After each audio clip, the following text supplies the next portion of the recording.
Sneaky, sneaky. I see how you got to be the #1 contributed to organization on GitHub.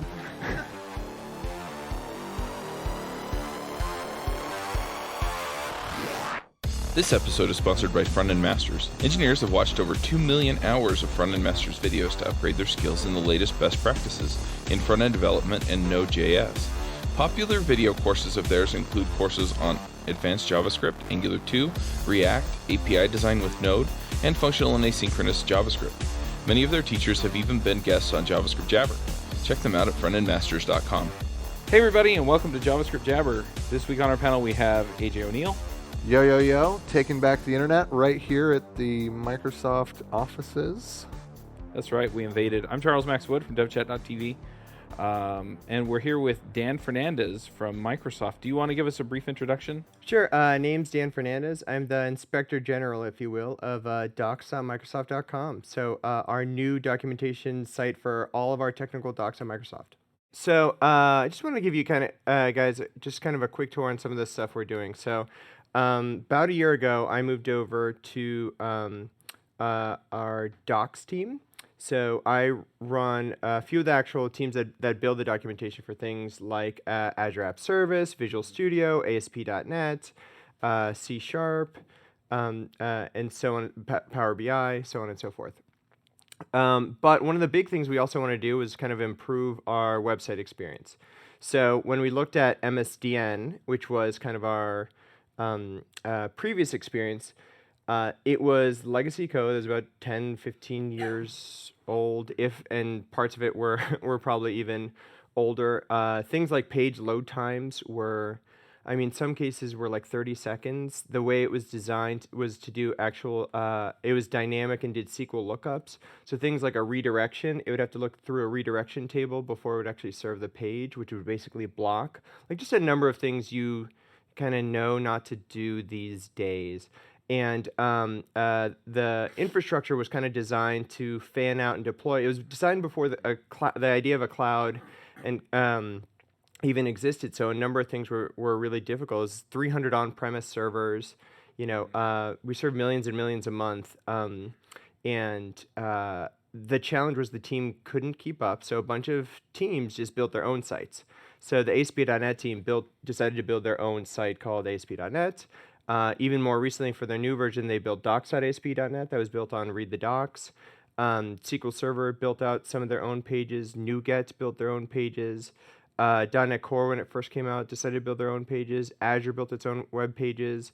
It was all over. Visual Studio had several, like the Apache Cordova team had a site called taco.visualtools for Apache Cordova, taco.visualstudio.com. So for a customer, it was really hard. If you're a web developer that uses a database and you want to deploy to Azure, well, guess what? And you had authentication. Well, our authentication articles were in one different website. The SQL data articles were in another. The data programming libraries, which are Entity Framework, were on another site, and that was on github.io. The reference site was on MSDN. The Azure deployment was either on Azure or sometimes it was in Team Services. So like literally the experience for our customers was you would go through 6 different sites, or you just wouldn't find content. And you'd be like, I can't find the article, and it turns out it existed. Or we do bad things, like sometimes we actually duplicate articles and then forget about that we'd posted it in one.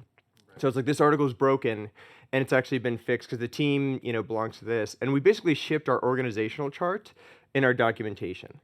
So what we want to do with docs.microsoft.com is kind of just clean the path, have a unified way to do technical documentation, and actually include things like what we call a contextual TOC, which is a TOC that allows you to bring in articles regardless of what org shipped them, right? As simple as it may be, like it's basically a view of content, right? I want to have this content, maybe some of it's Azure, maybe some of it's Visual Studio, some of it's .NET, ASP.NET.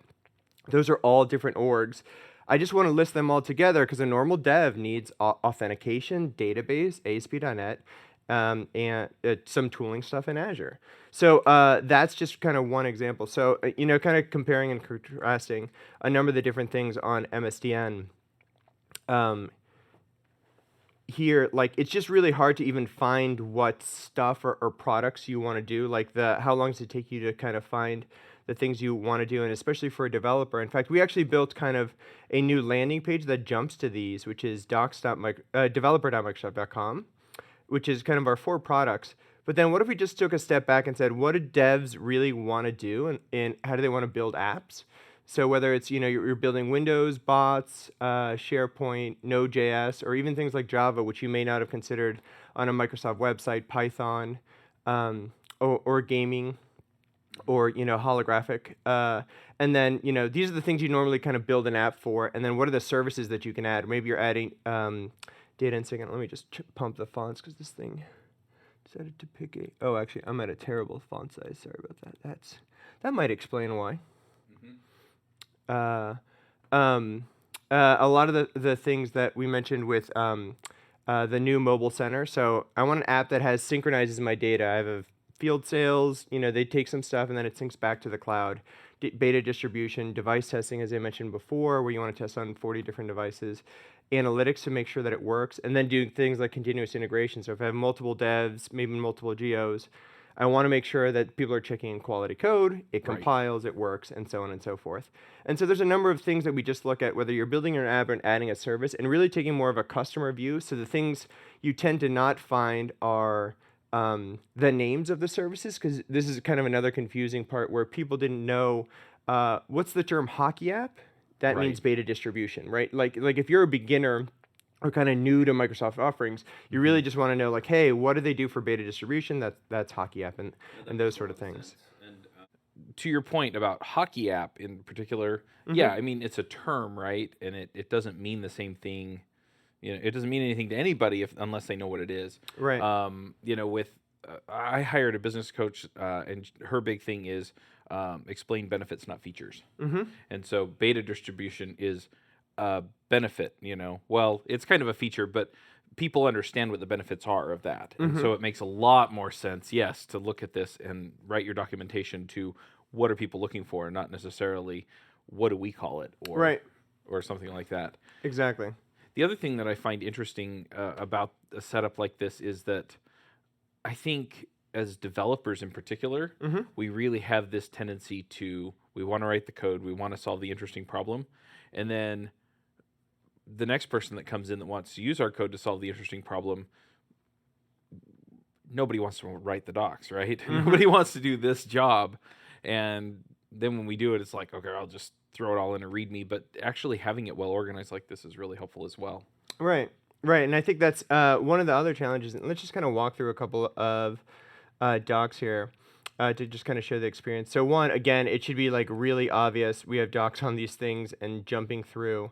A lot of times people don't know even what Azure is. So making sure that we have getting started guides, whether you're an IT operator or a developer or getting started videos is kind of the key. If you actually know kind of what you want to do, one, Linux virtual machines kind of top here.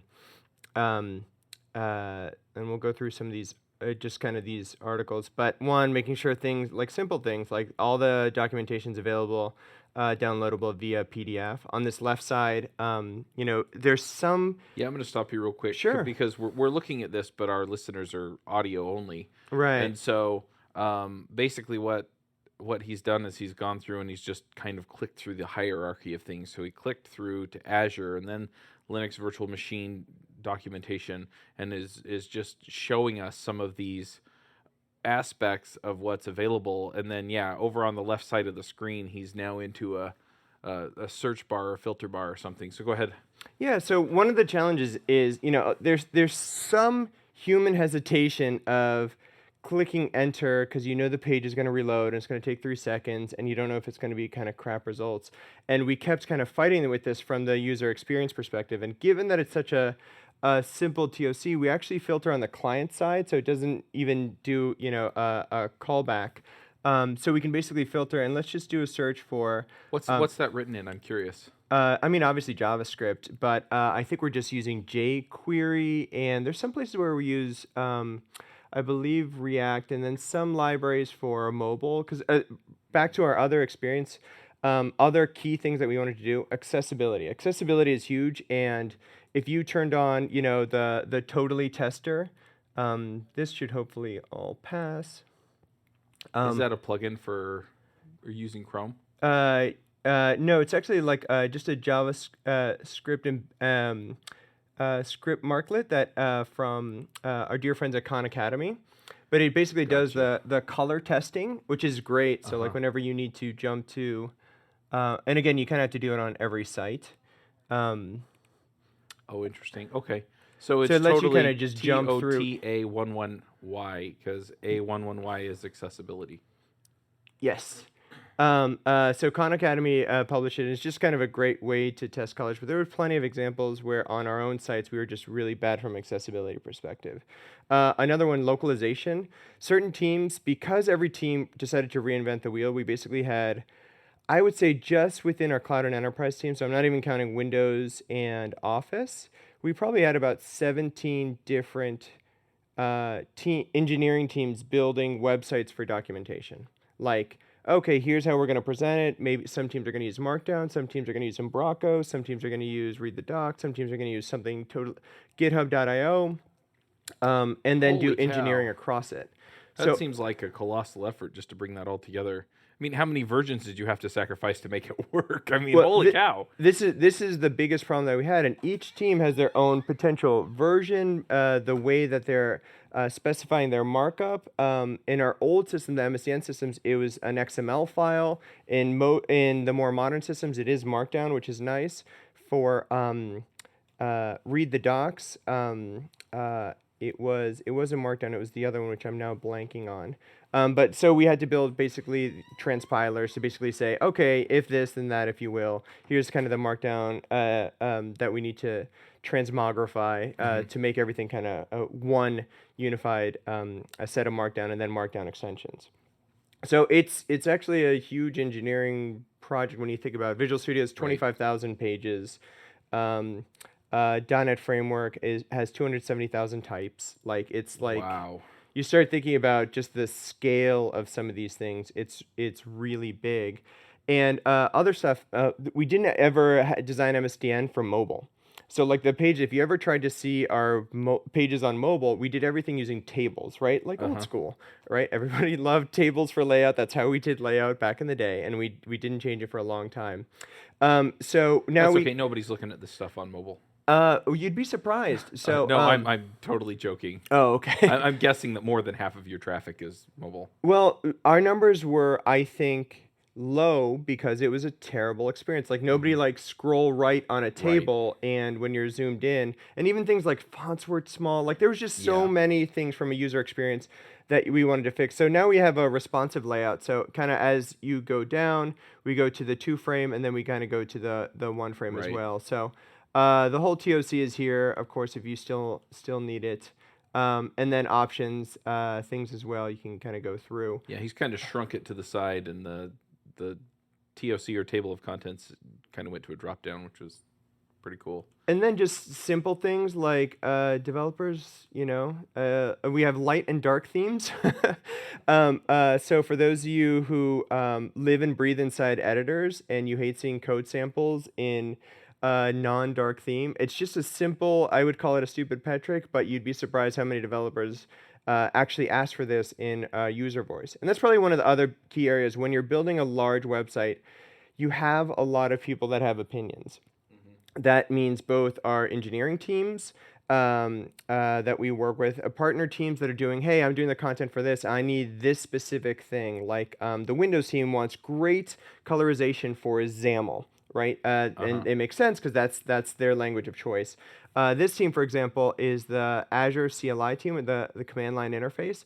We actually built a custom colorizer for them by analyzing their keywords and their parameters. So that way, instead of this just being kind of one solid, you've seen kind of the monochrome, we can actually understand and parse their keywords. And it actually looks a little better, I think, on this, where you see both the blue and the green colorization there. So it's how do you make like the experience of documentation beautiful is a challenge, and making sure that you can kind of hit the constituents. And certainly for customers, we've obviously been talking to kind of our Azure advisors. We were at the MVP summit the Connect event that happened just yesterday. But then anybody can kind of walk up to our site, click on the feedback in our footer, and give us feedback for user voice.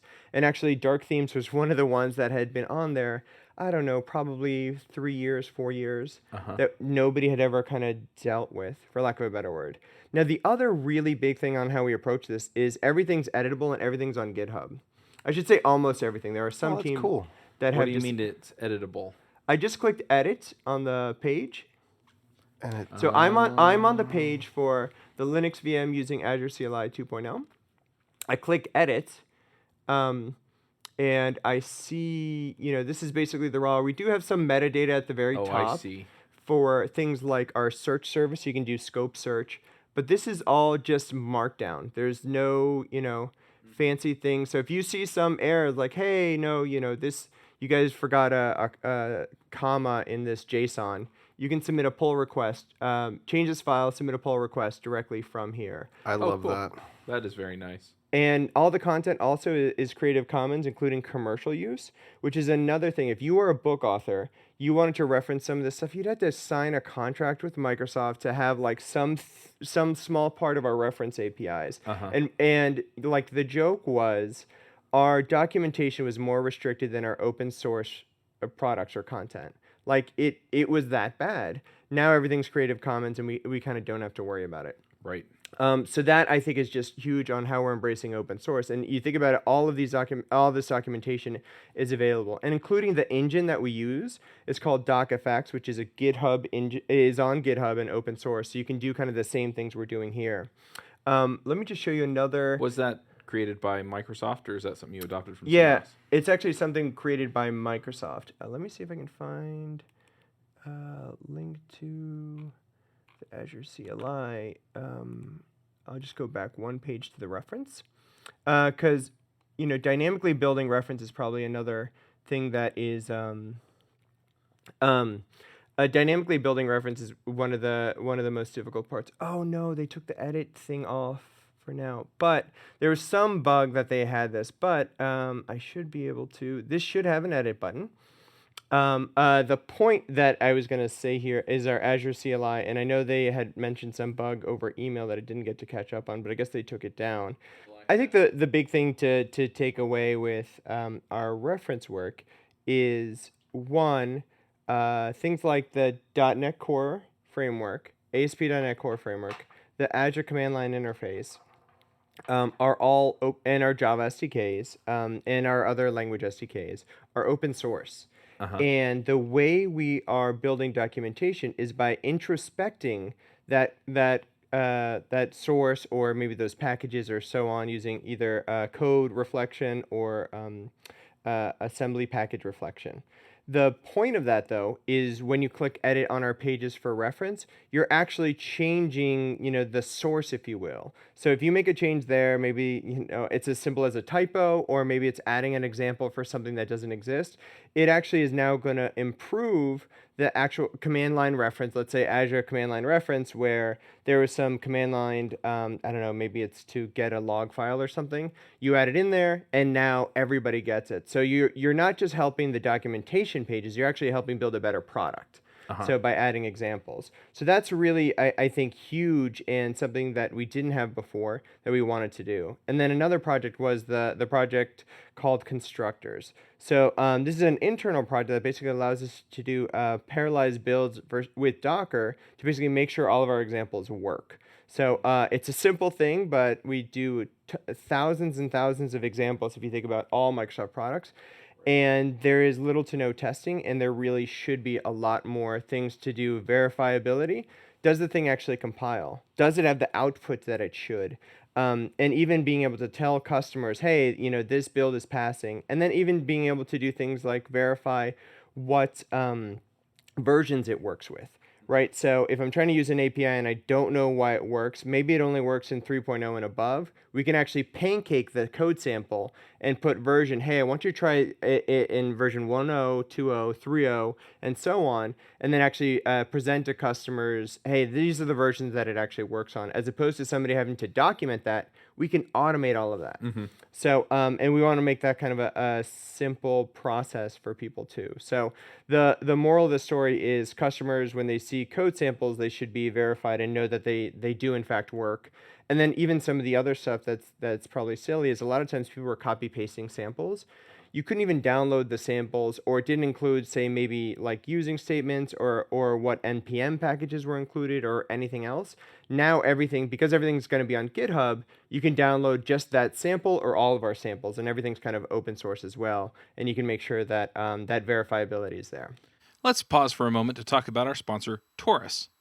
Taurus is a new tool for managing and securing the secret information that allows your app to run. You know the stuff: passwords, API keys, database credentials, all the stuff that gives access to the private stuff that you don't want anybody to touch except for your application in specific ways. Taurus provides a convenient way to store all this information in the cloud, and they can't access it because it's encrypted with material derived from your password, which is never transmitted to their server. So it's secured from them, from everybody else, but accessible to you. This means only the servers, development machines, and applications you've allowed can access the information. So make secrets management headaches a thing of the past, and check out Taurus today. You can find them at devchat.tv/Taurus. That's devchat.tv/TORUS. Yeah, that makes sense. I mean, I think we've all been in that place where, yeah, you try something out and then, oh, you don't have the right version of the language or the right version of the library or things like that. And I've actually recorded screencasts, and I didn't tell people what version of Ruby or Rails or Angular I was using, right? And so there's some API that's just different, right? Right. And that's super, super frustrating, because then it's like, well, why isn't this working? Oh, I have to npm install this package, and oh, now it works. Yes, or exactly. Stuff like that. It's incredibly frustrating for the person that's trying to get started, and sometimes people just give up and like, okay, this is too hard, I'm going to go try something else. Yep. So, and certainly, I think it's a lot of, especially people that are kind of new to something, how much friction is there in getting started? Like, if you're going to give me 23 steps to like set up my environment, that's Right. way too hard. Like, I don't know if I like you that much, right? It's like, I don't know if I want this commitment. Like, can we just go talk over coffee, if you will, from a developer's perspective? And that's right. really, I came to your website, first date, we're not kissing yet. Yeah, exactly. You want me to you want to put your bits on my machine? Like, this is scary. So, if you think about it that way, one of the things we're trying to do is, like, browsers are great. Could we build a system that you can walk up and try even our server-side languages? Like, I use the example of D3.js, but there's plenty of sites that have interactive examples. Even our Bing Maps JavaScript SDK, where you see live samples, and it's a coding environment. Yep. Where you can, the sample's there, and then you can play with it. Here's how I added a push pin. Here's how I did this specific thing, and then you can riff it. You were mentioning some of the ones on Plunker as well.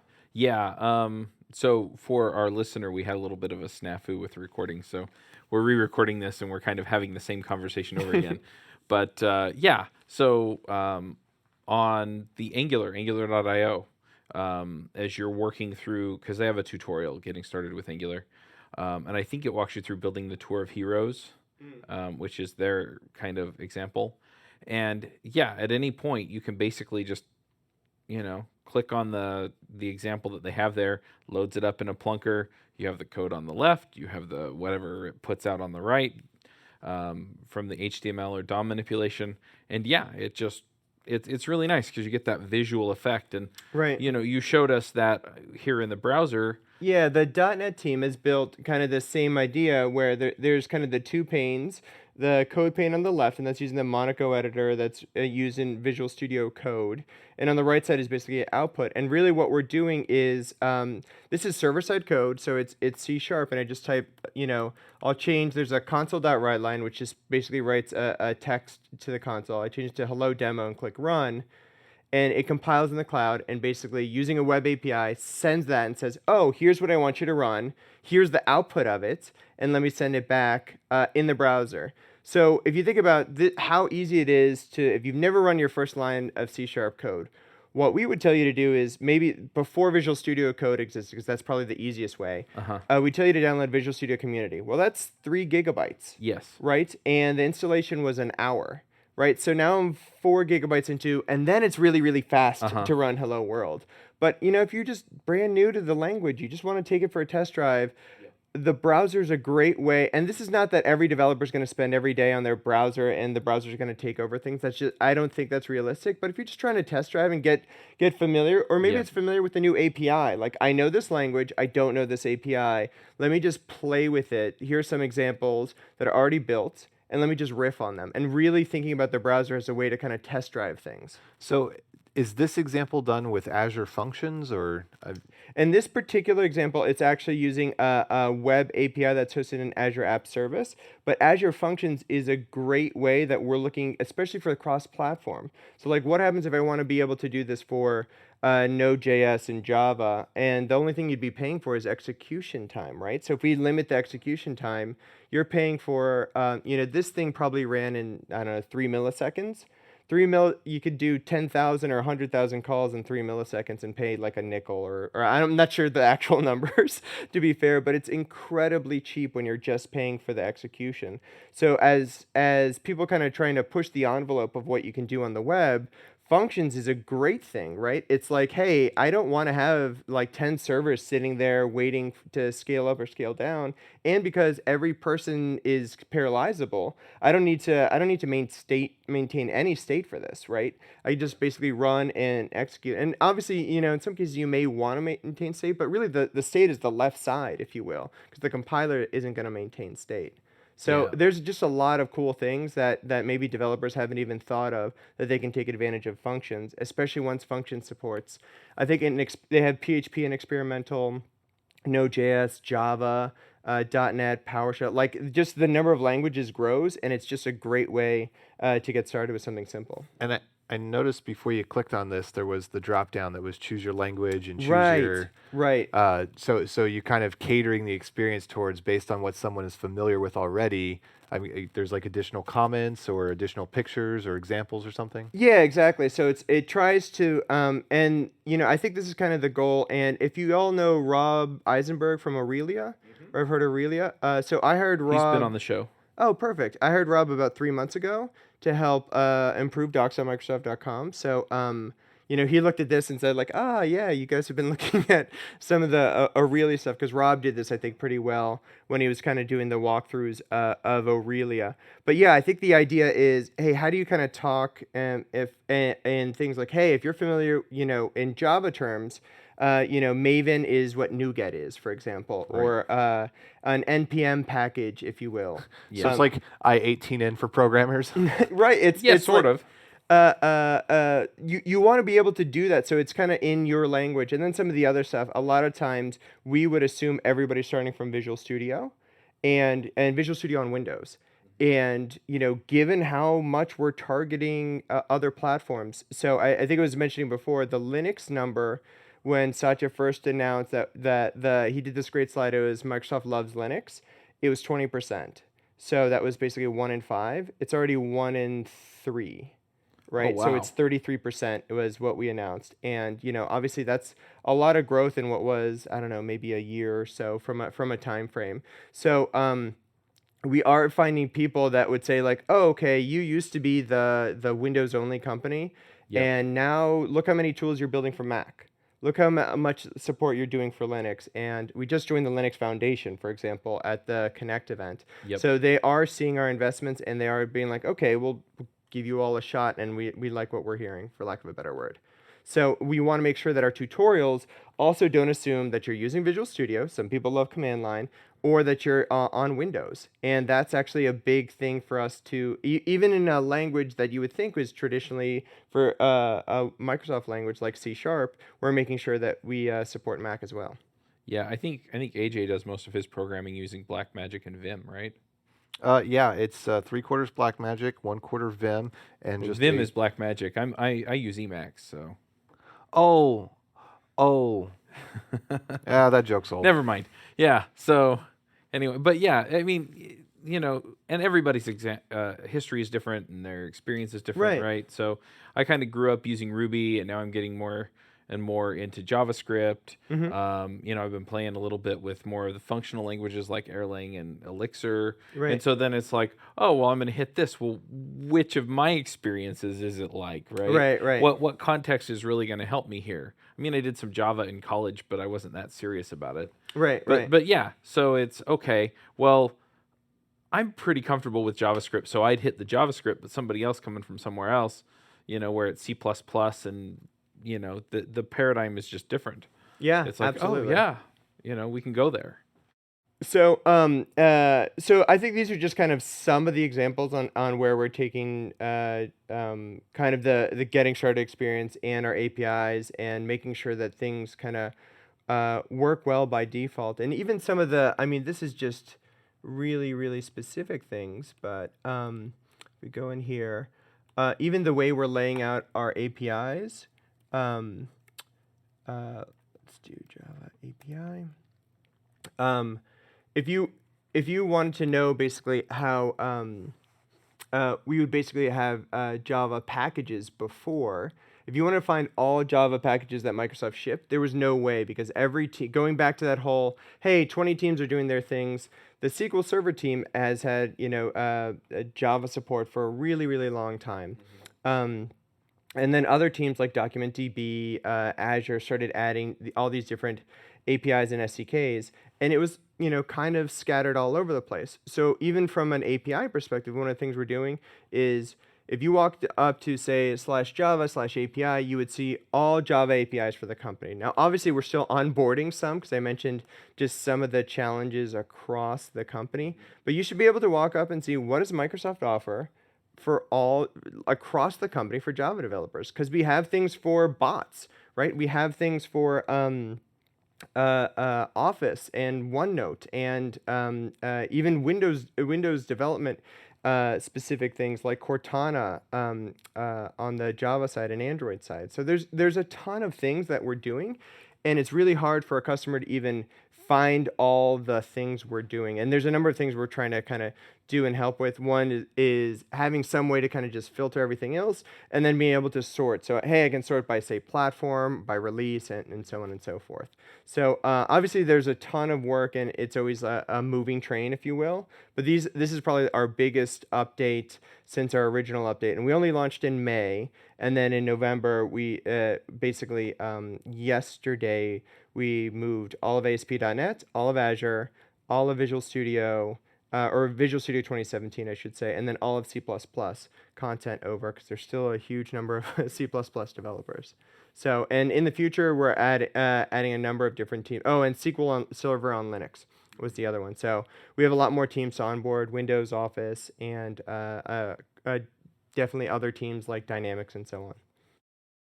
So one thing that I'm wondering about, because this is really helpful if you're working in some of the areas that Microsoft offers, So if you're using Azure for, back-end stuff, or, Azure Functions or whatever, this is helpful. But a lot of folks are contributing to open source on their own. They have their own open source projects. They're working on open source. And, I think I mentioned before that, documentation is kind of the thing that we all dread to do, because it's more fun to solve the problem than it is to talk about how we solve the problem. Right. So how do I get something? I don't know that I need something at this scale, but, if I have a semi-complicated library that I'm pulling together, what advice do you have for me to explain to people how to use my NPM module or my front-end JavaScript library that I'm pulling in, so that they can make the most of this kind of thing without getting overwhelmed and going, well, I don't have time to put together the thing that Microsoft built. Right. So one of the things we've done is open source at least parts of the engine that do the introspection of the code. So right now we support .NET and Java. We are adding Node.js and Python in the next few months. But the idea is, hey, we can kind of spit out a pretty reasonable documentation just based on you adding comments into your source, right? It does the introspection, listens to a GitHub webhook. You set up, the build server, and then it spits out HTML files to wherever you want. So that could be, an Azure storage account, a website you already have, et cetera, et cetera. So that's kind of like an automated, the equivalent of the webhook listens, the CI process runs a command line, and then that part of that command line is, tell me what location to drop files. So it's kind of that easy for the basics. That said, there's a number of things that we add that is probably overkill for most folks. So like on-demand build, like if you were to use all of our stuff on-demand build engines that are just waiting for jobs, because we know we have so many editing jobs going, or we're using things like Akamai, which is kind of overkill for folks on the CDN part. We do inline annotations as well using Livefire. So if you have kind of a question or comment here, this is probably one of the things we see about 85% of people just using the regular comments on the bottom of a page. But sometimes you basically have a question, hey, on step 1, part 2, I have a question here. And like trying to do that in a comment versus trying to do that in the side note is a pain. But really thinking about it as kind of a service that we just add to the page. And probably one of the other unique things that we wanted to do is make it, it's basically static content. So it's a build process that spits out static content, and then we do JavaScript kind of on top of it. So we don't, we know it's going to be static. The content isn't going to be changing unless there's a build, somebody does a pull request to change it, and that really improves performance. It lets us have a CDN in front of it, and so on and so forth. And it's more secure, potentially. Yeah, I mean, we're not running, I mean, obviously we kind of do light up some things like our is this page helpful control, and probably some of the other silly things that we had from some of these controls before. I didn't want to, I'm marking this, whether it's true or that I said it was helpful. We would always have this control that basically gave you a yes, no, and it was almost meaningless data. It's like, okay, you said it's no, and I don't actually know why. So we started at just simple things in user behavior where we said, hey, what are the things that could improve the documentation? Because you get the same options here, like fix inaccurate or outdated content, add additional information or detail, fix typos, add or fix code samples, and so on. And this actually helped us quantify, like, hey, do our code samples suck, or are our code samples not working? If you just have a yes, no, like a thumbs up, thumbs down, you tend to not get any comments. Just by adding the checkbox and not making it too obtrusive, we actually ended up with people giving us more comments like, hey, step 3 of the source code didn't work, or the third example didn't work, and it really helped us get more feedback to kind of improve the quality. Yep. So it's sometimes just the little things. That makes sense. Yeah. So many ideas. Did we re-talk about the filter thing? I can kind of show that. The how it was using in the docs, because you just mentioned how everything's rendered statically, but then you've got some JavaScript on the front end, and previously we talked about what the JavaScript was on the front end, but I don't know if we talked about I don't know if that this got time. dropped or not. So yeah, we can definitely hit that. Yeah, so just another thing that we added is we, every page has kind of a left table of contents, and so when you're on an article, you'll see at the very top filter. And what you see kind of from people's behavior is anytime you see a text box, there's that hesitation, like, oh, this is going to take 2 seconds, or it's going to take me to another page. And we didn't even want to have a submit here, right? So there should be hopefully no, try and take away that hesitation that the results are going to suck. So it's kind of a type ahead. People have seen this before, certainly. But if you just start typing, say, VIR, you'll see all things that start with vert, or let's see, SSH. I'll see examples that say, hey, here's all the articles on creating SSH keys, disabling SSH, and so on and so forth. And it makes it that much, the more you get comfortable, like, okay, I don't have to hesitate with using a web feature, the more likely you are to use it, and the more likely you are to like use it on a regular basis. Like, I know I can trust, it's like I can trust this feature. It's going to do this. It's not going to take, 5 seconds or show an ad or anything like that. So. Yeah, and it's a function of it being static and then just basically accessing the DOM to see whether or not it's. Yeah, so we basically have a JSON file that represents this, and you can actually see it in our repo as well for how we structured this. And we basically traverse it using a search pattern. So, and because these aren't large, we actually do it on the client side. Now, there are some cases where you actually want to do it more on the server side, but still provide the type ahead experience. But in this case, it's like, hey, we kind of know the use case. There's never going to be like 10,000 items on here. We can just search this. All right, let's take a break and earn a little money for the show by talking about Hired.com. Hired is the world's most intelligent talent matching platform for full-time and contract opportunities in engineering, development, design, product management, data science, sales, and marketing. They put you in control, fill out an application, and then top employers apply to hire you. Throughout the process, your dedicated talent advocate will also have your back, providing unbiased career coaching to help you put your best foot forward with potential employers. And Hired offers access to more than 4,000 innovative employers, including big brand names like Facebook and smaller emerging startups. The size and type of company you want to connect with is totally up to you. And they help people find new opportunities in 17 major cities in North America, Europe, Asia, and Australia. So if you're open to relocation, you can let them know, and they'll work that in too. Finally, if you use our link, you can earn double the normal hiring bonus. The normal hiring bonus is $1,000, and they give you $2,000 instead. So go check them out at hired.com/JavaScriptJabber. Yeah, that's super nice because, like you said, I get super frustrated, especially when I'm on mobile or like hotel Wi-Fi, and it's like I just want to find this small thing, and I'm sure it's nearby. Right. And then it's like, oh, wait for 17 seconds, and the Wi-Fi failed. Now I lost the content on the page. Yes, Right. yes. And you click back. It's like, do you want to resend the results? And it's just, Yeah. there's just the more paper cuts you can just remove from developers' lives, the more grateful they are. And more whether it's trees you save by removing the paper. yeah, exactly. Well, the other thing that happens is you hit back and then it's lost all of the state. Yes, yeah. I can't tell you how many forms. Like there should just be Yeah. like a site where you can just shame terrible forms. It's like shameforms.com. It's like, how dare you lose my zip code address and everything every time you force me to on a bad password. Yeah. It's Or there's an bad. apostrophe in your name, and then like it comes back with every field blank and the error message at the top. We're stuck in the 1980s. It's pretty bad for sure. So, and actually, just one of the other things to talk about.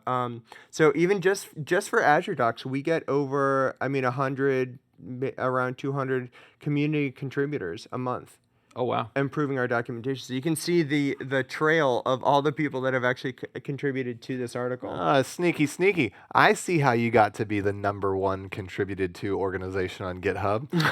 Every single page on your whole website has an edit button with 10 people that have contributed something. It turns out a lot of people wanted to make our docs better, and it's if you build it, they will come. Maybe is the thing, and there's still a bit of the Wikipedia experience. In other words, the total number. If you were to look at the total traffic of how many people are visiting these pages versus how many people are editing, and maybe it's fixing a broken link or a code sample or whatever, it's a small fraction. Right, but a small fraction of a large number is huge, and it's making the lives of everyone better.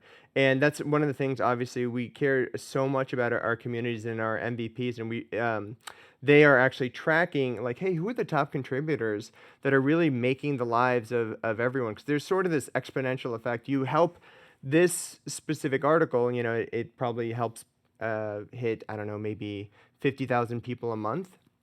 That's huge if you can help the lives of 50,000 people a month just by making, one small change when, hey, I got stuck here and I'm using Ubuntu and you have to do this if you're using Ubuntu. And that's really awesome. Cool. Well, I think we probably ought to start wrapping up. Okay.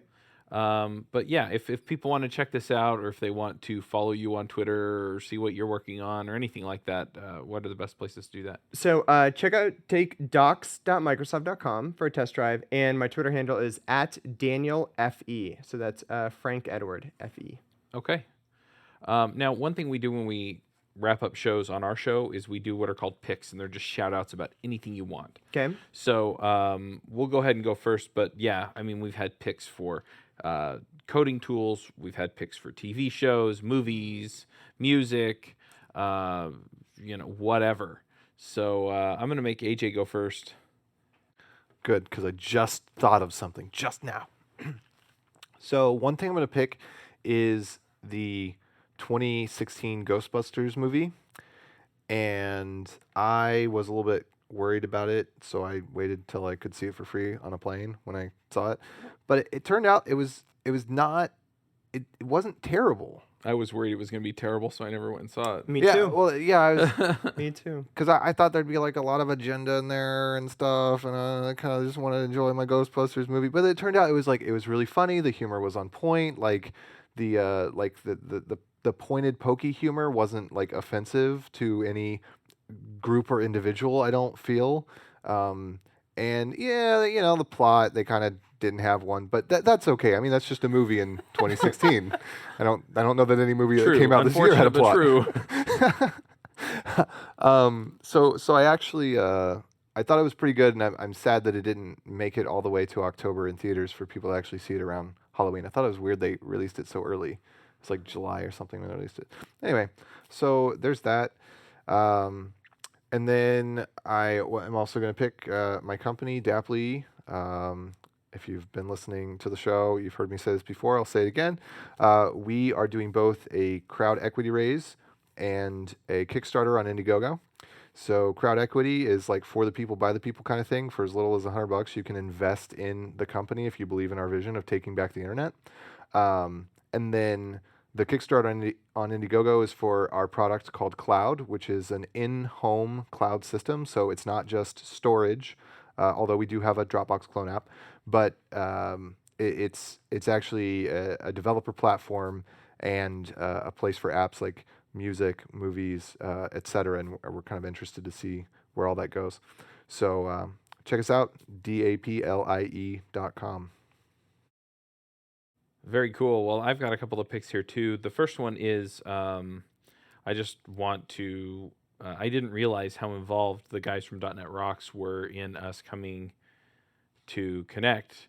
Barat, who is our contact here, he's done a tremendous job. And Carl Franklin's wife was actually out here like booking hotels and making sure we were taken care of. So I just want to thank those guys and shout out to them. If you're into .NET, they've been podcasting about code and stuff for a long, long time. And so definitely check that out. And then I'm also going to quickly pick another tool that I've been using. I know I've picked it on the show before, but I just realized how much more awesome it is. And I'll give you a little bit of context. This is something I picked up from my business coach, but she said that I needed a master schedule for each week. And basically what that is it's just a template for how I want the week to go. And it gave me a lot more clarity on how I wanted to set things up and where I wanted to like do calls and not do calls with people. And so I set that up, and then I went back into ScheduleOnce, and that's my pick is ScheduleOnce. And I just set it up so that those calls were available during those times of the week and nowhere else.